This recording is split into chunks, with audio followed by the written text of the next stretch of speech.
Every Attorney is a game about birds and lawyers, which I bet isn't something you've usually heard in a sentence together, and I might have joined you in dismissing it as completely ridiculous if it didn't work in a hilarious and completely enthralling way. The story revolves around our two main characters, JJ Falcon, as the name suggests, a falcon with a hat that I'm completely uneducated about because I'm extremely white, and his partner Sparrowson, who is a few feathers short of a full pillow and is a pretty hilarious character because of it, and their adventures as defense attorneys in France 1840.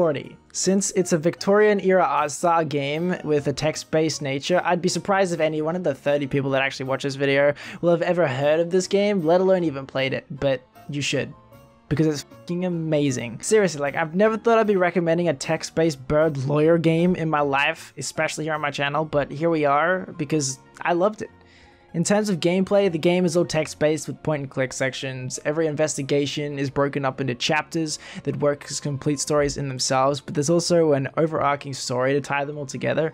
You're given a specific number of days to solve each case, and most locations in the game take a day to explore, giving you a time limit to work around and forces you to manage your time a bit. It's all quite simple in terms of gameplay. Now I could sit here and try and explain why I like it, why you should like it too, which would make me feel more validated, but I thought to myself, why don't I just show you and let you experience it for yourself, since I highly doubt anyone that watches this video is actually going to play this game and actually cares about spoilers. So, spoiler warning, but I highly doubt anyone will care at this point. This will be a complete case from Chapter 2 and my personal favorite part of the game.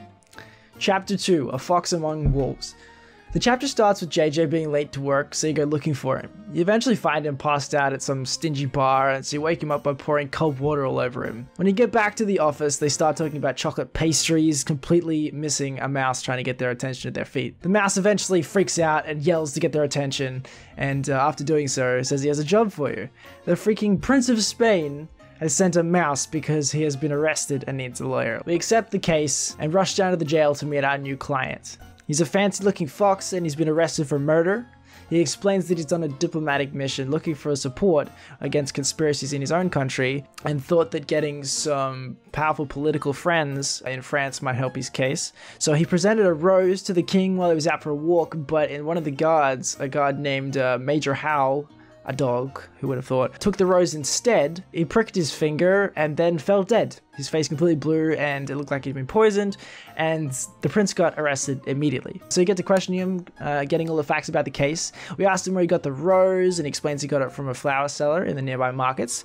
I also noticed a book the prince was reading, which shows a missing page, which you question about, which has a whole little sub-story unto itself. But after you leave, with not much to go on, Sparrowson points out that something seems a little weird about the prince, so we decided to dig up dirt on him while we're also investigating the case. This is where the game gives you like free reign of the investigation to start looking for clues wherever you want. You have a set number of locations, and there is clues in some places and some not, but since you only have like limited days, you kind of have to pick and choose where to go. I decided to start at a local pub because I figured that there was someone there that might know something about the prince, because I really wanted to know who he was. There was something a little bit suspicious about him, and I highly doubted that he was Prince, so I wanted to check that out. Initially, I didn't find anything besides two birds playing cards on the top floor. You have the option to gamble money there, and me and my big brain figured that if I won the game a few times, I might get some information from them. Let's just say that I'm not very good at cards, and I had to restart from the checkpoint because I went broke. I might as well mention it now that the game gives you the option to leave without saving to restart the day, which comes in handy quite a bit. So if you figure that this location didn't have what you were looking for, you can restart the day without losing any progress and go to a different location.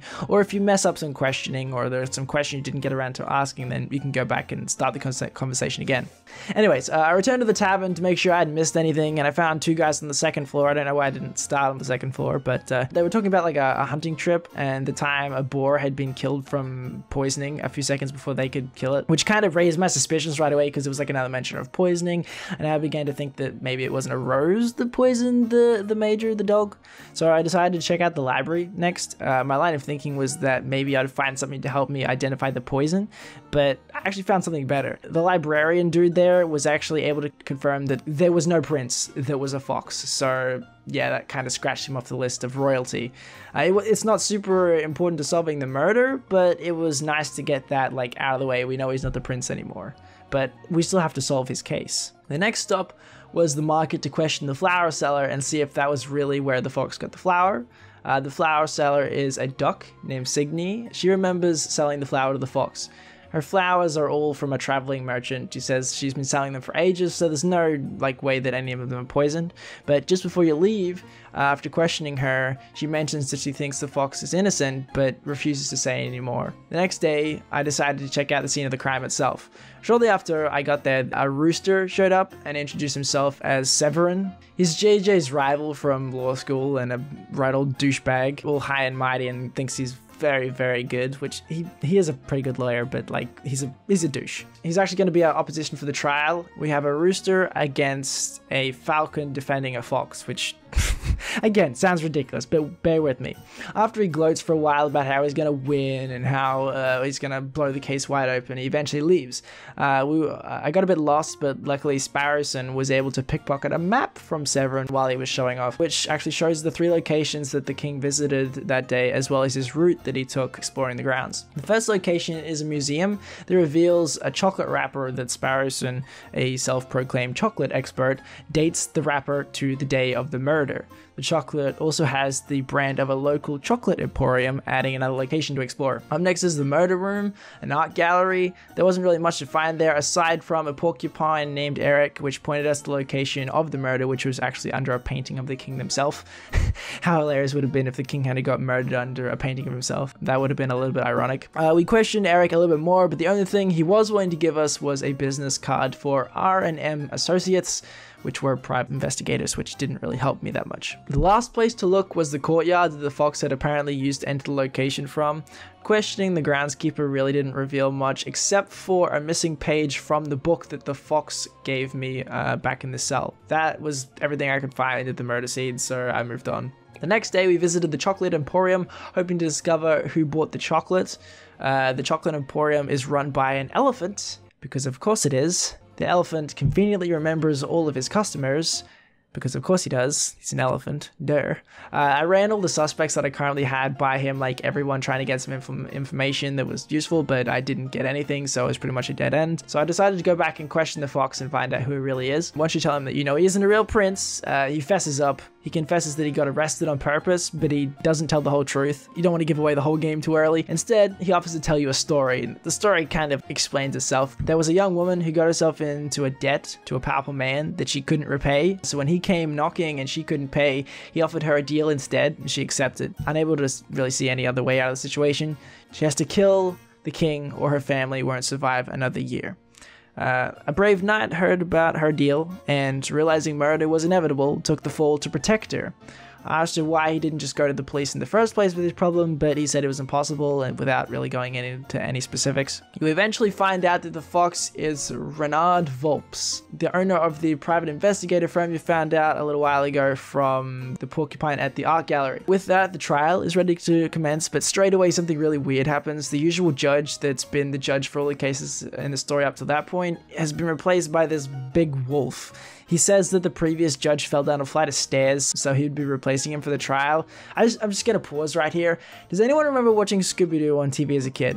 Not the crappy recent series with all the real monster crap, but the old cartoon from the 60s. I love that show purely because I took it upon myself to guess who the villain would be behind the mask before they actually revealed it. Like I spent all the time guessing and trying to pinpoint who the bad guy is. The show wasn't super complicated or anything, and you could usually guess who it was. That's the whole point. I knew instantly that this new judge was the villain. He was a wolf wearing all black, basically screaming bad guy. The problem at this point wasn't finding out who did it, it was actually proving it and revealing the plot. Anyways, back to the trial. Severin called his first witness, the police officer that first arrived on the scene, Inspector Valerti. He's like an old bird that loves to ramble on about his old cases in the middle of trial, which is actually quite funny. A few other trials in the game end up quite hilarious because he can't quite get to the point. Anyway, he lays out the events that happen, which are pretty damning for our case, straightforward, and they basically lay a lot of claims and hard-hitting evidence against us, but eventually we are given the chance to cross-examine his story. The judge tries to dismiss it, but regardless, we get our chance. We ask if the inspector knows what kind of poison was used to commit the murder. He says that the coroner suspected it of being a plant-based poison, but given how quickly it worked, it was more likely a new concoction. Next, I questioned how Major Hal was actually poisoned. The inspector pointed out that everyone saw him prick his finger on the rose. He even said it out loud before he died. But there's more to it than that. I directly challenged the rose was poisoned at all. Severin asked the inspector to prove that the rose was poisoned by showing the test that they've done on the rose. Unfortunately for him, he says that he can't because they didn't actually test the rose. They obviously assumed the rose was poisoned based on all the apparent damning evidence and destroyed it. Severin dismisses it as being trivial because there's nothing else it could have possibly been, but I challenged that and produced the chocolate wrapper we'd found at the museum. I was pretty sure at that point that Major Hal ate some of it before he died. The inspector leaves the stand, embarrassed for missing a clue. Severin asks if we have proof that the chocolate was poisoned. I was kind of forced to admit that we didn't actually have concrete proof that it was poisoned yet. We just know that Major Hal ate the chocolate. The next witness is a kingfisher that was fishing on the South Bridge entrance who claims to have seen the fox enter rubbing a rose with some powder and laughing evilly. Like, it's very easy to disprove. He had basically remembered way too much in detail that it couldn't possibly be true. Plus, we found the missing page to the fox's book at the west courtyard entrance, proving the fox had entered that way. The kingfisher was proven to be an unreliable witness, and I was ready to keep going at that point after it got thrown out, but the jury pointed out that we were out of time and the next trial was scheduled to start soon. The judge was really frustrated and admitted he wanted to close the case in one sitting, but there wasn't really anything he could do. I'd like to point out throughout the entire case so far, he's been like really rude and really damning of anything that I care to bring up, like basically screaming bad guy more and more. He really wants this trial to go ahead and the fox to get his sentence. The next part of the trial was set a few days later. So after we left the courtroom, we got a threatening letter demanding that we stop pursuing the case. It was done in like the cutout newspaper style, so we didn't know who wrote it or anything like that. Very kind of cliched there. We're not cowards though, so we're gonna keep pressing on, keep going, finish this case. The place I really wanted to check out again was the Chocolate Emporium, now that I have some extra descriptions and extra characters to add. The owner did remember making chocolate for the judge. That was the first one I checked, and I was really happy this one turned out. He ordered 200 grams of dark Belgian chocolate with a custom filling. This pretty much confirmed that it was the judge who tried to poison the king at that point. We got the receipt for the order as proof to present to the court, which left me with 2 days to kill before the trial, so I spent it all researching. I was pretty confident that I could prove that my client was innocent, but there was one thing I didn't expect to happen. To prove the chocolate was 100% poisoned, Sparrowson actually offered to eat the entire chocolate wrapper. I said no, of course, but he basically had already eaten it before even asking, and so he collapsed and was rushed to hospital. The doctors said it'd be a while before they knew if he'd actually survive, so it was definitely poisoned. I went back to the office, but on the way, I got jumped and knocked out. We woke up the next day after being fished out of the river by the kingfisher from the trial, the one that had been thrown out. We were already late, but before we could leave, the kingfisher handed us a pen that we'd been holding when he pulled us out of the river, which didn't really lead to anything at that time. When we finally got to the courthouse, the judge refused to let the trial commence because we were late. He threatened to have both Severin and I disbarred if we argued. It was looking a bit shaky there. Luckily though, one of Severin's last witnesses is actually the king himself, and he orders the trial to keep going because he wants to be entertained. The judge is really unhappy about it in all of his grumpy wolf ways, but he has no choice to keep going. He doesn't want to disagree with the king in front of the whole court. When we get to questioning the king, he admits to receiving chocolates from a young lady. He also confirms that Major Hal ate the chocolates instead of him. Severin points out that while it does prove that Hal ate the chocolates, it doesn't prove they were actually poisoned, which is true. The trial is about to end because I don't have any proof. At this point, they're saying, like, I haven't got anything to back up my claims. The king leaves, and it's pretty much done. But luckily, Sparrowson shows up with a note from the doctor saying he was poisoned by a chocolate wrapper laced with wolfsbane. The judge tries to have the evidence thrown out, but it gets to the point where even he can't dispute it. The trial continues, and Sparrowson reveals that he bought Signy, the flower seller, to testify. She admits to giving Major Hal chocolates poisoned with wolfsbane. The fox gets acquitted, which kind of solves our problem. Our client is no longer in question, and it kind of looks like Signy will take his place. But we eventually get her to confess to being blackmailed. If you guys remember the story, she's the young lady that ended up getting blackmailed to kill the king. She names the judge as the person that did it, but can't prove anything because the agreements were all verbal. It was at this point I showed the chocolate receipt to Severin, which proves that the judge bought the chocolates. The pen that we had when we were pulled out of the river also helps us because it contains a rare green ink that only the judge uses, and the receipt is signed in green ink, so he was the one that knocked us out. Plus it links him to the receipt. The judge gets arrested for conspiracy by the inspector and for murder, and the case is pretty much wrapped up.